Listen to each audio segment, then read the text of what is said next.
മനുഷ്യൻ ഉണ്ടാക്കി ഉപയോഗിക്കുന്നതിൽ ഏറ്റവും പഴമയുള്ള ഭക്ഷണ സാധനം ഏതാണെന്നറിയോ? അത് ബ്രെഡാണ്. The bread that you eat is not the bread that we made. അതായത് നമ്മൾ ശരിയായി മുമ്പ് ഉണ്ടാക്കിക്കൊണ്ടിരുന്ന ബ്രെഡ് അല്ല നമ്മൾ ഇന്ന് കഴിച്ചുകൊണ്ടിരിക്കുന്ന ഒരു ബ്രെഡ്. ഒന്നാമത്തെ കാരണം, നമ്മൾ നേരത്തെ സംസാരിച്ചു, ഇതിനകത്ത് ഉപയോഗിക്കുന്ന ധാന്യങ്ങൾ ഇന്ന് വളരെ ഹോമോജനൈസ്ഡ് ആയിട്ടുള്ള, അതായത് വളരെ ഹൈലി പ്രൊഡക്റ്റീവായിട്ടുള്ള ഗോതമ്പിനെ ഉപയോഗിച്ചുകൊണ്ട് അതിനെ അൾട്രാ പ്രോസസ്സ് ചെയ്ത് ഉപയോഗിക്കുന്ന ധാന്യങ്ങളാണ്. ഇതിൻ്റെ ഏറ്റവും വലിയ പ്രോബ്ലം ഇത് ഹൈ ഗ്ലൈസീമിക്കാണ്. അതായത് കഴിച്ചു കഴിഞ്ഞാൽ നമ്മുടെ ശരീരത്തിൽ വളരെ പെട്ടെന്ന് തന്നെ ഒരു ഗ്ലൂക്കോസ് സ്പൈക്ക് ഉണ്ടാക്കും, ഇൻസുലിൻ സ്പൈക്ക് ഉണ്ടാക്കും. മറ്റൊന്ന് ഗ്ലൂട്ടനാണ്. ഭൂരിഭാഗം ആൾക്കാരിലും ഗ്ലൂട്ടൻ എടുത്ത് മാറ്റുന്നതോടെ അവരുടെ ആരോഗ്യത്തിൽ സിഗ്നിഫിക്കൻ്റ് ആയിട്ടുള്ള ചേഞ്ചസ് ഉണ്ടാകുമെന്ന് ഞാൻ എൻ്റെ പ്രൊഫഷണൽ പ്രാക്ടീസ് മനസ്സിലാക്കിയിട്ടുണ്ട്. അപ്പോൾ തീർച്ചയായിട്ടും ഇതൊരു ഗ്ലൂട്ടൻ റിച്ച് ഫുഡാണ്. ഇത് നിങ്ങളുടെ ഗട്ട് ഹെൽത്തിന് അത്ര നല്ലതല്ല. മൂന്നാമത്തെ കാര്യം, ഇതിനകത്ത് ഉപയോഗിക്കുന്ന വെജിറ്റബിൾ ഓയിൽസാണ്.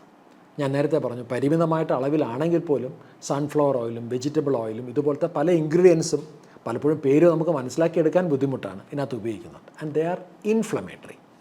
നാലാമത്തെ പ്രധാനപ്പെട്ട കാര്യം, ഇതിനകത്ത് നാരുകളുടെ അംശം വളരെ കുറവാണ്. പിന്നെ ഞാൻ നേരത്തെ പറഞ്ഞു, നമുക്ക് മനസ്സിലാക്കാൻ പറ്റാത്തൊരു കോക്ടെയിൽ ഓഫ് കെമിക്കൽസ്, പ്ലസ് നിർമ്മാതാക്കൾ പോലും അറിയാതെ, അവരുടെ ശ്രദ്ധയിൽ പോലും പെടാതെ ഇന്നത്തെ കാർഷിക ഉൽപ്പാദന മേഖലയിൽ കൂടെ കടന്നു കയറുന്ന അൺഇൻറ്റൻഡഡ് ആയിട്ടുള്ള പെസ്റ്റിസൈഡ്സ്. നമുക്കിവിടെ എന്ത് ചെയ്യാൻ സാധിക്കും? നിങ്ങൾ ഇനിയൊരു ബ്രെഡ് വാങ്ങുമ്പോൾ ദയവ് ചെയ്തിട്ട് അതിൻ്റെ ലേബൽ ഒന്ന് വായിക്കുക. കഴിവതും വാങ്ങുന്നുണ്ടെങ്കിൽ ഞാൻ നേരത്തെ പറഞ്ഞ പോലത്തെ അൾട്രാ പ്രോസസ്ഡ് ആയിട്ടുള്ള ബ്രെഡ് ഒഴിവാക്കിയിട്ട് മുഴുവൻ ധാന്യങ്ങളുടെ ഒരു ഹോൾ വീറ്റിൻ്റെ ബ്രെഡാവാം, അല്ലെങ്കിൽ ഒരു മൾട്ടി ഗ്രെയിൻ ബ്രെഡാവാം. പക്ഷേ എന്തായാലും ഒരു കാര്യം മനസ്സിലാക്കുക, അതിനകത്തൊക്കെ തന്നെ കോക്ടെയിൽ ഓഫ് കെമിക്കൽസ് ഉണ്ട്. ഈ ബ്രെഡ് എങ്ങനെ കഴിക്കുക എന്നുള്ളതാണ്. ബ്രെഡിൻ്റെ ഒരു സാൻഡ്വിച്ച് കോംബോ ഇങ്ങനെ ആയിരിക്കണം.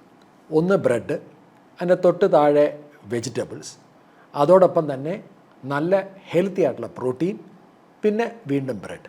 സോ ഇങ്ങനെ ആയിരിക്കാം ഒരു സാൻഡ്വിച്ച് കഴിക്കേണ്ടത്. നിങ്ങളുടെ വീടിനടുത്ത് തൊട്ടടുത്ത് നിന്ന് ഒരു ലോക്കൽ ബേക്കറിയിൽ നിന്ന് അവർ തന്നെ ഉണ്ടാക്കുന്ന ഒരു മിനിമലിസ്റ്റിക് അപ്രോച്ചോട് കൂടിയിട്ടുള്ള ഒരു ബ്രെഡ് നിങ്ങൾക്ക് വാങ്ങിക്കാൻ സാധിക്കും. അതിൻ്റെ ഷെൽഫ് ലൈഫ് വളരെ കുറവായിരിക്കും. വാങ്ങിയാൽ ചിലപ്പോൾ അന്നോ അതിൻ്റെ പിറ്റേ ദിവസം തന്നെ ഉപയോഗിക്കേണ്ടി വരും. അതൊരു ബെറ്റർ ആയിട്ടൊരു സെക്കൻഡ് ഓപ്ഷനാണ്.